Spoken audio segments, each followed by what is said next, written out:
Il-Ministru responsabbli mill-infrastruttura Jonathan Attard inawgura uffiċjalment il-Pjazza Tommaso Dingli f'Attard, proġett imwettaq minn Infrastructure Malta bħala parti mill-inizjattiva Vja l-Kulħadd li għandha li tagħti priorità lin-nies minflok lill-vetturi permezz ta' spazji pubbliċi aktar aċċessibbli, ħodor u sostenibbli. Il-proġett f'Attard jinkludi madwar 1500 metru kwadru ta' spazju aħdar b'50 siġra ġdida li se jipprovdu del itejbu l-kwalità tal-arja u jinaqsu l-effett ta' sħana urbana.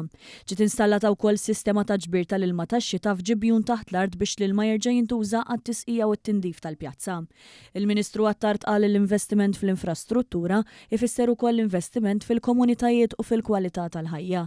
Spjega li l-pjazza tifforma parti minn sensiela ta' proġetti simili fejn toroq se jinbidlu f'żoni pedonali. Illum inagwrajna proġett minn sensiela Vja l-Kulħadd fil-lokalità ta' Attard fejn hawnhekk rġajna urejna kif qed nagħtu priorità liċ-ċittadini u residenti fuq il-karozzi bi spazju ġdid miftuħ li certament se jitgawda mill-komunità ta' din il-lokalità l iskop rekreattiv u komunitarju tagħhom. Il-Kap Eżekuttiv ta' Infrastructure Malta Steve Ellul sostna li l-pjazza se sservi bħala punt ta' laqgħa għall-komunità.